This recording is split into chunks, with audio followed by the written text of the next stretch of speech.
C'est parti pour la 15e édition de la No Finish Line. Samedi à 14 h, ils étaient nombreux à braver la météo pluvieuse pour le grand départ de cette course caritative. La No Finish Line, c'est un circuit d'1 km 300 autour du Pont Hercule, ouvert 24 heures sur 24 pendant 8 jours.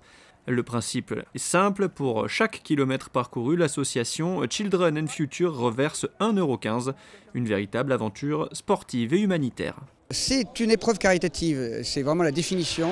Sportive, oui, au départ elle est toujours, mais aujourd'hui c'est plus une aventure humaine, sociale, c'est-à-dire qu'il y a énormément de gens qui viennent marcher, mais qui peuvent marcher 100 km dans la semaine, de tout âge, de toutes conditions physiques, et c'est ça qui fait la force de la No Finish Line. On n'aurait jamais imaginé un tel succès et plus de 10 000 personnes, puisqu'on en est à plus de 10 000 là aujourd'hui qui sont inscrits.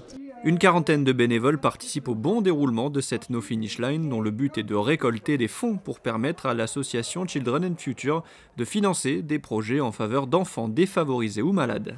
L'année dernière, donc, nous avons reversé une grande partie au Monaco Collectif Humanitaire, donc justement pour faire opérer des enfants malades du cœur. Après, nous avons soutenu également, on a fini de construire une école au Mali. Avec la coopération internationale, nous avions un projet à Madagascar et au Sénégal pour des centres d'accueil pour les enfants défavorisés. Nous avons soutenu Fighted aussi. Et là, nous allons aussi avoir de nouveaux projets, donc soutenir un jeune avec une bourse d'études pour les ballets de Monte-Carlo. Justement, un jeune qui n'a pas les moyens de se payer donc justement la bourse d'études. Et puis là, nous avons un projet aussi au Maroc pour un centre de solidarité aussi pour les enfants. 11 000 participants sont attendus cette année dès samedi, et malgré la pluie, des milliers de personnes sont venues courir, trottiner, marcher pour la bonne cause.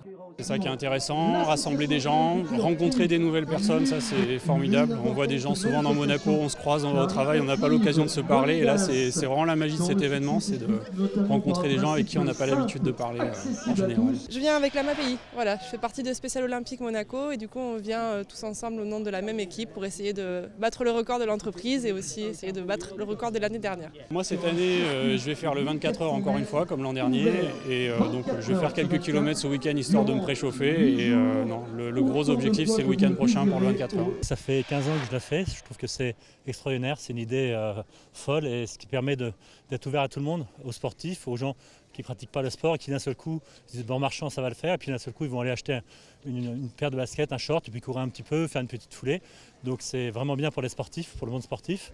Et puis donner 1 € par tour, maintenant 1,15 € cette année, c'est formidable. Donc voilà, c'est un engouement. Et puis quand on voit ces deux jeunes filles sur le podium, l'une qui vient de se faire opérer et l'autre qui va partir se faire opérer grâce à tout ça, c'est formidable. Après les 271 000 km parcourus l'an passé, l'objectif est d'atteindre la barre des 300 000 km pour cette 15e édition, ce qui représenterait une somme de 345 000 € récoltés.